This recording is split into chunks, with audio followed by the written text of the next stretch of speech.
a la velocidad del amor. No me alcanzarás. Ríete hasta convertirte en energía. Yo quiero ser tu energía y enseñarte a aprender. Nada es tan extraño como no aprender.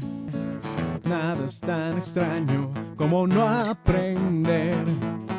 Conquistar el mundo no te costará.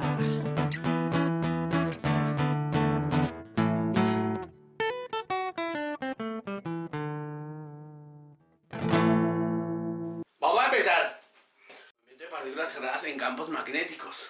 O sea, la ecuación de Lorentz. La ecuación de Lorentz. Si uno la mira desde el punto de vista meramente matemático. Fuerza magnética igual a carga, velocidad cruz B. ¿Sí? Pues simplemente un objeto siente fuerza magnética si está cargado, moviéndose en un campo magnético. Si está cargado, se está moviendo con una velocidad en un campo magnético. ¿Sí? Entonces, obviamente, primero tiene que tener carga, ¿no? Si la carga es cero, no experimenta fuerza magnética. Se está moviendo con una velocidad dentro de un campo magnético. Entonces, noten aquí que tenemos B cruz B. Y entonces, el protagonista de hoy, la mano derecha, la regla de la mano derecha nos va a servir para determinar la dirección de la fuerza. Digamos que empecemos con una serie de dibujos típico, como este. Es decir, si yo coloco estas crucecitas acá, digamos que este es un campo magnético. Y esa cruz lo que significa es que está entrando al tablero. O sea, eso lo vamos a utilizar cuando hablamos aquí de vectores. Es decir, ojo, aquí vamos a reemplazar la tercera dimensión de esa forma. Vectores entrando al tablero se van a representar con esa cruz. Si el campo magnético estuviera saliendo del tablero, lo representaríamos con esto. Entonces, en un sistema de referencia usual, Y, X, diríamos que esta es la dirección Y, esta es la dirección X y la dirección Z sería esta. ¿Ok? Entonces, ojo que eso va a ser fundamental. Coloquemos el campo magnético acá, ¿sí? Y analicemos cómo es el movimiento. Es decir, cojamos una partícula, digamos que disparémosla aquí, en este lugar, disparémosla con una velocidad hacia allá, una partícula con carga positiva. ¿De acuerdo? Entonces, ¿no es cierto? La mano derecha, no olviden ustedes que lo que decíamos, primer vector, el de criticar. Primer vector, el de criticar. Segundo es el de la mitad. El segundo, o sea, el de la mitad. Y el normal es el perpendicular. Porque finalmente el resultado del producto cruz entre un par de vectores es un vector que es perpendicular a cada uno de los vectores que componen el producto. Eso quiere decir que si nos ubicamos aquí y usamos nuestra regla de la mano derecha, observen hacia allá el vector velocidad, hacia allá el vector campo, hacia allá me va a dar la fuerza. O sea, obtenemos una fuerza que es perpendicular. Una fuerza magnética, la fuerza magnética es perpendicular. ¿Sí? Aquí hay 90 grados. Ojo que espero que estén ubicados con la mano porque lo vamos a usar frecuentemente. Noten ustedes que de pronto también podemos colocar aquí la forma escalar de este producto cruz. La forma escalar es que la fuerza magnética es BQ, B por el seno de teta. Siendo teta el ángulo entre los dos vectores. En este caso entre el vector velocidad y el vector campo. ¿Listo? Entonces si disparamos esta partícula hacia allá, noten que en este caso el campo va entrando, o sea, mejor dicho, este producto cruz va a ser máximo cuando el ángulo entre el vector velocidad y el vector campo sea de 90 grados. Y en este caso estamos en ese caso. porque el vector de velocidad va para allá y el vector campo va para allá, entrando al tablero, forman 90 grados. Y la fuerza me va a dar en la dirección. ¿Listo? Ojo que esto debe ser consistente con, no sé, debe ser consistente con la mnemotecnia, ¿no? Si uno dice I, J, K, no olviden ustedes esa mnemotecnia que ya les he enseñado con anterioridad. Si uno dice I, cruz J, eso da K. Si uno dice, mire, siguiendo este sentido, I cruz J, eso da K. K, cruz J, K cruz I, perdón. K cruz I, eso da J. I cruz J da K. K cruz I da J. ¿Me falta uno? K, I, J, J, K. J cruz K, da I. Pero si uno se va al revés, J cruz I, J cruz I, J cruz I, eso da menos K. Esa es la mnemotecnia. O al revés, J cruz I, o K cruz J, K cruz J, eso da K cruz J, eso da menos I. No solamente, o yo prefiero que lo hagan de esta forma porque se aprenden a ubicar y aprenden a utilizar la mano. Como le digo a mis estudiantes, aprenden a utilizar la mano derecha. Y entonces noten ustedes, coloquemos un sistema de referencia por aquí pequeñito. Voy a echar el coloco, colocémoslo por aquí. Uno que posiblemente estemos usando todo el tiempo, Y, X, y aquí el Z saliendo del tablero. ¿Ok? Y entonces el vector I, el vector J y el vector K. El vector I, vector unitario en la dirección X, el vector J y el vector K. Entonces comprobemos unas de estas, hay de rapidez, como para que esto termine igual de claro. I cruz J de acá. I cruz J de acá, ¿cómo tendrá que colocar la mano? Miren cómo tendrá que colocar la mano. Así, miren acá. I cruz J de acá. Juliana, mnemotecnia. K cruz J. K cruz J. K. ¿Cómo coloco la mano? K cruz I, J. ¿Sí lo ven? J cruz K. J cruz K. I. J cruz K. I. J cruz I. J. Cruz I. Menos K. Entrando al tablero el dedo gordo. ¿Sí o no? Y etcétera. Esa es una forma de hacer el asunto más fácil, pero yo voy a estar aquí haciendo el asunto con la mano, porque me parece obviamente mucho más enriquecedor saber usar la mano. Borremos esto porque el punto de la clase no es esto es un recorderis. Y entonces, velocidad, campo, fuerza magnética. ¿Y qué le sucede cuando una fuerza actúa perpendicular a la velocidad? Eso lo sabemos de los cursos anteriores. Pues simplemente la partícula se queda ahí girando en una trayectoria circular de radio R, y lo que está haciendo la fuerza continuamente es cambiando la dirección de la velocidad, pero no la magnitud. Entonces esta velocidad, esta magnitud igual a esta magnitud igual a esta magnitud. Y si está metida todo el tiempo en el campo hacia allá y aquí hacia allá, o sea, se establece y la fuerza magnética también está cambiando, ¿no? Ahora se está moviendo, por ejemplo, en ese punto, para allá, campo, fuerza, para allá, velocidad, campo, fuerza, aquí arriba, velocidad, campo, fuerza.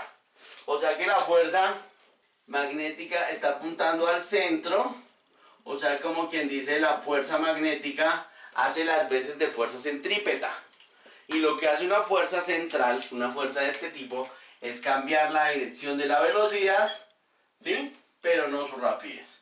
O sea que como quien dice, estamos ante un movimiento circular uniforme. Y eso es, pues, una de tantas posibilidades, ¿sí? En este caso la fuerza magnética sería máxima. La máxima fuerza magnética se presenta cuando la dirección de la velocidad y la dirección del campo magnético son perpendiculares. Pero si hay un máximo, hay un mínimo, ¿sí o no? ¿Cuándo es mínima la fuerza?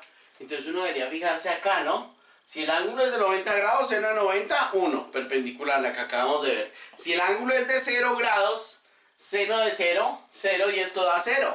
O sea, si la partícula llegase a entrar, llegase a llegar al campo magnético con una velocidad paralela al campo, o sea, entrando al tablero, o antiparalela al campo, o sea, saliendo del tablero, la fuerza magnética sería 0 y continuaría con velocidad constante. ¿Sí? Noten, por favor, noten ustedes la diferencia. Aquí, simplemente, en el primer caso, la velocidad no es constante. Lo que es constante es la rapidez, la magnitud. ¿Sí? Y se establece la trayectoria rectilínea. Pero si entra de forma paralela o antiparalela, sencillamente la fuerza es 0 y sumatoria de fuerza 0, equilibrio, la velocidad sigue con velocidad constante. Incluso podría haber un caso intermedio. ¿Cuál es el caso intermedio? Que entre, digamos, con una velocidad que vaya como hacia allá. Como hacia allá. Si entra con una velocidad así, sencillamente noten que tiene una componente paralela y una componente perpendicular. Entonces, debido a esa componente perpendicular, va a sentir la fuerza centrípeta, va a sentir la fuerza perpendicular a la velocidad, pero esta otra componente no va a cambiar de velocidad. Entonces, digamos que si lo lancé formando este ángulo, lo que va a pasar es que va a hacer este recorrido, ¿sí? Un recorrido helicoidal. O sea, va a hacer este círculo y a la vez va a seguir con la misma velocidad a lo largo del campo. Y entonces noten que básicamente eso es lo que sucede, eso es lo que le sucede a partículas que se mueven en campos magnéticos. A partículas cargadas, ¿no? Porque como lo decíamos desde el principio, si la carga es 0 y si está quieta, pues es lo más obvio, no siente fuerza magnética. Y pues también, si el campo magnético es 0, no siente fuerza magnética. ¿Listo? Y entonces miren que básicamente tenemos una serie de aparatejos que se valen de eso. Hagamos un cálculo previo antes de hablar de los aparatejos y de las cosas que pasan en la naturaleza. Digamos que un cálculo rápido. La fuerza magnética va a ser igual a la fuerza centrípeta. Pero la fuerza centrípeta es la masa, es masa por velocidad al cuadrado sobre radio. No olviden ustedes que aceleración centrípeta, esto de que aceleración centrípeta es masa, es velocidad al cuadrado sobre radio. ¿Sí? Pero si cogemos si el ángulo vale 90 grados, si el ángulo vale 90 grados, pues esta expresión, seno de 91, me va a quedar es QBB igual a masa velocidad al cuadrado sobre radio. ¿Sí? Y de aquí voy a poder, ¿sí? Y entonces me va a quedar tal vez que Q por B va a ser igual a masa por velocidad sobre radio. Y de aquí podría hasta despejar el radio, ¿no? Entonces, si despejamos de aquí el radio, eso me va a quedar masa por velocidad sobre Q por B. ¿Sí? Entonces el radio de giro depende de la velocidad. Entre mayor velocidad, mayor radio de giro. Entre mayor masa, mayor radio de giro, ¿no es cierto? Entre mayor campo magnético, menor radio de giro. Y entre más carga tenga, menor radio de giro. ¿Sí? Pero como les decía yo hace un rato, eso se configura un movimiento circular uniforme. Entonces podríamos también encontrar, por ejemplo, la frecuencia. ¿Cuánto vale la frecuencia de giro?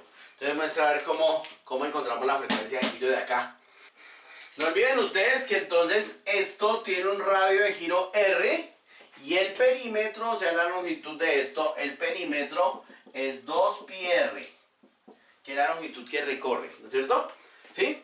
Entonces noten ustedes que esto lo puedo escribir como simplemente m, utilizando la ecuación de siempre. La ecuación de siempre es espacio igual a velocidad por tiempo, ¿no es cierto? O sea que la velocidad va a ser igual a x sobre t. En un solo giro, recorre el perímetro completo. ¿Sí? O sea que esta ecuación la puedo escribir como simplemente que la velocidad va a ser el perímetro sobre el periodo, que lo toma a dar una vuelta. Y el perímetro es 2πr sobre periodo. ¿Sí? Pero entonces también recordemos de una vez que nosotros tenemos una expresión allá del curso o de cursos anteriores, mejor dicho. ¿Sí? La frecuencia es igual a 2pi sobre t. Esto es para que lo recordemos. O sea que con eso en mente tenemos que la velocidad es igual a omega por r. Y esa expresión que calculamos aquí de nuevo simplemente es la de siempre. Es la relación entre la variable traslacional, que es la velocidad tangencial, y la variable rotacional, que es cuántos radianes por segundo barre, ¿sí? Y están relacionadas por medio del radio, ¿ok? Si utilizamos eso acá, entonces simplemente R, usando esto aquí en esta expresión que ya habíamos calculado, entonces en asterisco, esto me va a quedar R igual a masa por velocidad, que es omega por R, que es omega por R, sobre Q por B. ¿Sí? Y entonces puedo calcular las R's y despejar la omega. Entonces miren que si despejamos la omega, omega me queda Q por B sobre M. Y aquí le podría colocar valor absoluto, ¿sí? Y eso simplemente, esa frecuencia de ciclotrón es independiente del valor de la carga, ya sea negativa o sea positiva. Eso me recuerda una cosa, ¿no? Ten en cuenta que esto sucedió cuando lancé una carga positiva con una velocidad hacia allá, ¿sí? Pero la carga es positiva. Si la carga fuese negativa, lo que sucede es que velocidad, campo, fuerza magnética, la fuerza magnética no va hacia allá, sino iría en dirección contraria, pero también se establece un movimiento circular, pero en esta dirección. ¿Ok? Y entonces simplemente esto se llama frecuencia de ciclotrón, ¿sí? Frecuencia de ciclotrón, frecuencia de ciclotrón, y den en cuenta que es un resultado bien bonito, que me dice que la frecuencia no depende del radio, ¿sí? No depende del radio, no depende de la velocidad con la que se lance, solamente depende de la carga de campo magnético y de la masa. De repente como que aguanta hasta hacer una nota histórica sobre esto que está allá, ¿no es cierto? ¿Sí? El experimento carga-masa, el experimento que hizo J.J. Thomson para determinar la carga del electrón, utilizó campos magnéticos. Es decir, tenemos el aparatejo ese del que hablábamos al principio de este curso, que todos tienen en su casa. Esta vez lo voy a colocar más fácil, es decir, digamos que tengo un haz de partículas que van para allá, haz de partículas cargadas, ¿sí? Y colimado, pues colimado significa que es bien así, bien finito, ¿de acuerdo? Coloquemos aquí que son partículas, digamos que son positivas, pero para Thomson eran negativas, eran electrones. Entonces coloquemos las más bien negativas, coloquemos electrones, ¿ok? Y colocamos un campo magnético, y esto obviamente es el dispositivo este del tubo de rayos catódicos, ¿no es cierto? Y coloquemos un campo magnético también entrando aquí, que en todo este espacio haya un campo magnético. Bien, y entonces lo que sucede es que estas partículas, ojo, van hacia allá, ¿sí? El campo magnético entrando, entonces pierde una fuerza magnética hacia allá, pero como son electrones, ¿sí? Y se establecen estas curvas que uno puede observar en esos experimentos, y en estas curvas, si más o menos así es el asunto, ¿sí? Realmente debería venir esta vaina como por arriba. Bueno, no importa, aquí solamente es para recordarle el experimento de él. Y uno puede medir el radio con estas variables, con el radio, con el potencial que aceleró aquí, ¿sí? Con el potencial que aceleró. Con todas estas variables, él determinó la relación carga-masa. ¿Sí? Y entonces dense cuenta que esto fue en 1897. Y entonces esto tiene demasiadas aplicaciones. Ahora, en la naturaleza, lo vemos a diario. Seguramente ustedes a diario observan el cielo, observan el firmamento y miran esas auroras boreales que se hacen tan lindas en Bogotá. Efectivamente, no, es falso. En Bogotá no pasa eso. En Bogotá, decíamos en la clase anterior, el campo magnético es paralelo, o sea, va como hacia allá. Lo decíamos en una clase anterior, en nuestra primera clase de magnetismo, va para allá. Monserrate, occidente, norte, por allá, y el campo magnético nos dio por allá un tanto desviadito, ¿no es cierto? ¿Sí? Y entonces, como quien dice, aquí no observamos auroras boreales por eso. Pero en los polos, el campo magnético viene como entrando a la Tierra, ¿sí? Y esas partículas cargadas que vienen del Sol, se establece un movimiento helicoidal, ¿sí? Y como también hemos mencionado antes, cuando hablamos de modelos atómicos, esas cargas aceleradas, se establece un movimiento helicoidal, y esas cargas que se están acelerando, porque aquí se están acelerando, emiten radiación electromagnética y se ven esos colores espectaculares en el cielo que aquí no vemos por nuestra ubicación geográfica y porque el campo magnético es más o menos paralelo al piso. ¿Listo? Des en cuenta que antes de hacer un ejercicio también me gustaría hablar de ciertos aparatejos. Aplicaciones en tecnología. Ustedes, que la gran mayoría estudiará ingeniería o estudian ciencias, piensen en el LHCD, Large Hadron Collider, ¿sí? Allá en la frontera entre Suiza y Francia. Siempre lo pongo de manifiesto, ¿no? ¿Sí? Es decir, un acelerador ciclotrónico de 20 kilómetros de diámetro en la frontera entre Francia y Suiza. 20 kilómetros, allá un túnel, ¿sí? Entonces cogen un protón por acá, protón, otro protón por acá, protón, y los hacen girar a velocidad, pero tienen que desviar las partículas. Y por acá, la última vez que yo supe, claro que esa energía debió haber aumentado, era 14 teraelectronvoltios. Energía para acelerar este hacia allá, acelerar este hacia allá.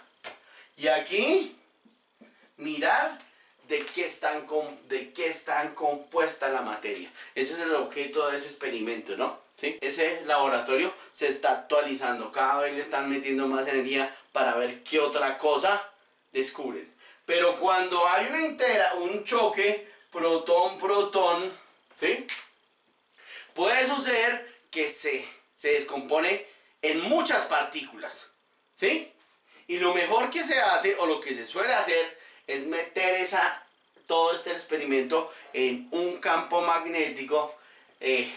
Clásicamente eso se llamaba una cámara de niebla, ¿sí? Una cámara de niebla que estuviera inmersa en un campo magnético, de modo que las partículas trazan curvas de acuerdo a su carga y de acuerdo a su masa, ¿sí? ¿Bien? Y aquí la frecuencia de acuerdo a la masa, y el radio lo teníamos de por acá, y el radio de acuerdo a la masa. Entonces, ojo que esto también es una forma de experimentar cómo está compuesta la naturaleza. Otros experimentos. Por ejemplo, pensemos por ejemplo en este. Pensemos en este. Un selector de velocidades. Un selector de velocidades es más o menos un aparatejo como este, ¿sí? Entonces, digamos que esto es un condensador. Positivo, negativo. Y cojo un chorro de partículas y las lanzo hacia allá. Un chorro de partículas. O necesariamente quiero seleccionar ciertas partículas. Es decir, por aquí un chorro de partículas. Coloco aquí como un chorro. Y digamos que podría suceder que esas partículas tuviesen, de hecho, la carga que fuera, ¿no? Sabemos nosotros que el campo eléctrico entre esas placas es como así. O sea que de antemano sabemos que las partículas que tienen carga positiva van a tener esa trayectoria. Y coloquemos los positivos en verde. Los que tengan carga positiva van a tener esa trayectoria. Y los que tengan carga negativa, coloquémoslos en negro. van a tener esa trayectoria. Y dependiendo de la velocidad van a poder salir o no salir de esa región, ¿sí?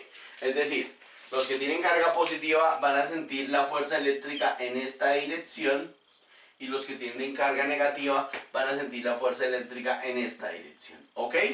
Coloquemos aquí el valor del campo eléctrico y sabemos que la fuerza eléctrica va a ser igual a Q por E en valor. Esa es la fuerza eléctrica. ¿Listo? Ahora, metamos este aparatejo dentro de un campo magnético, ¿sí? Y entonces, digamos que el campo magnético lo voy a colocar en tocó rojo.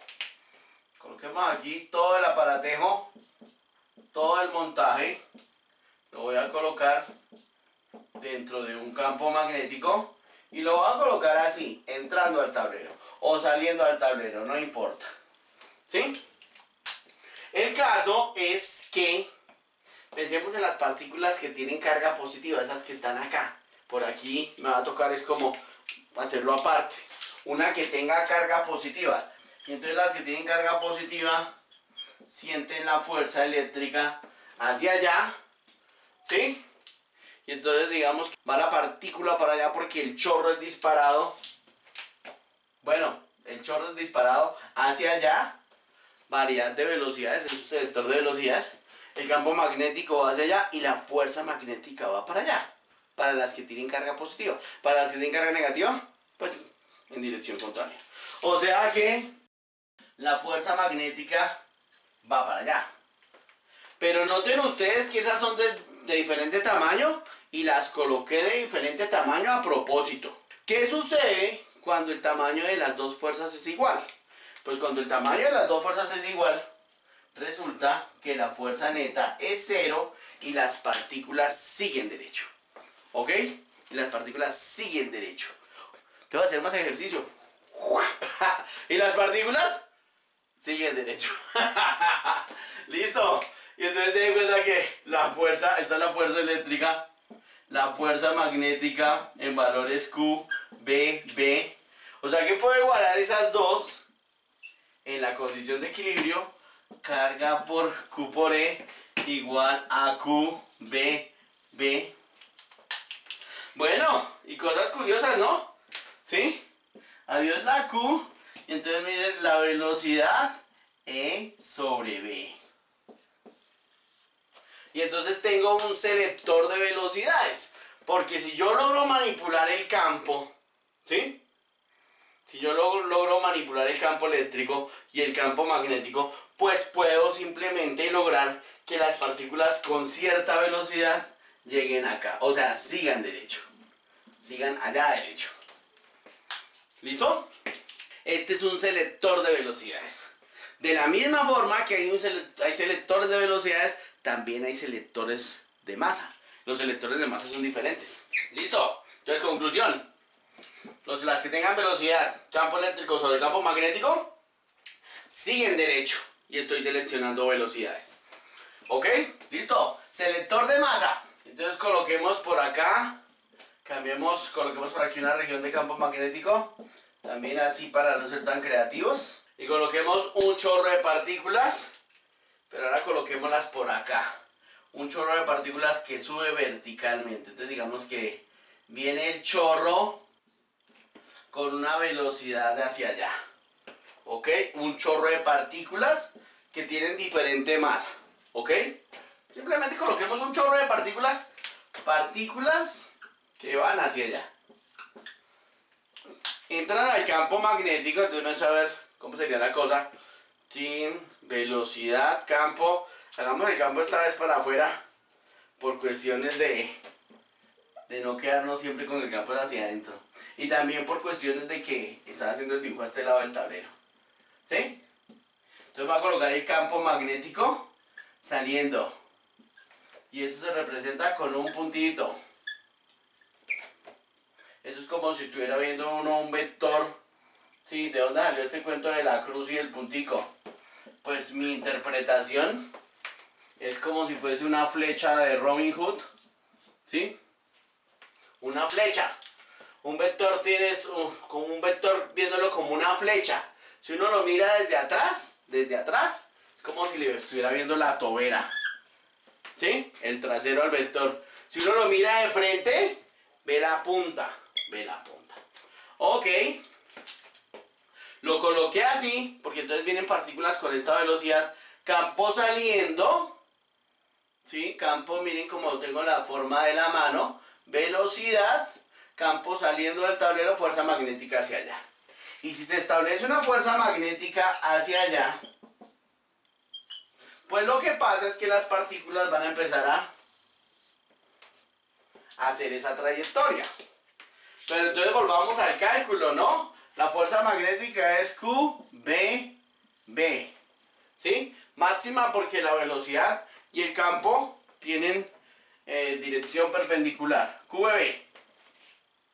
Y eso igual a masa por aceleración, que es velocidad al cuadrado sobre radio.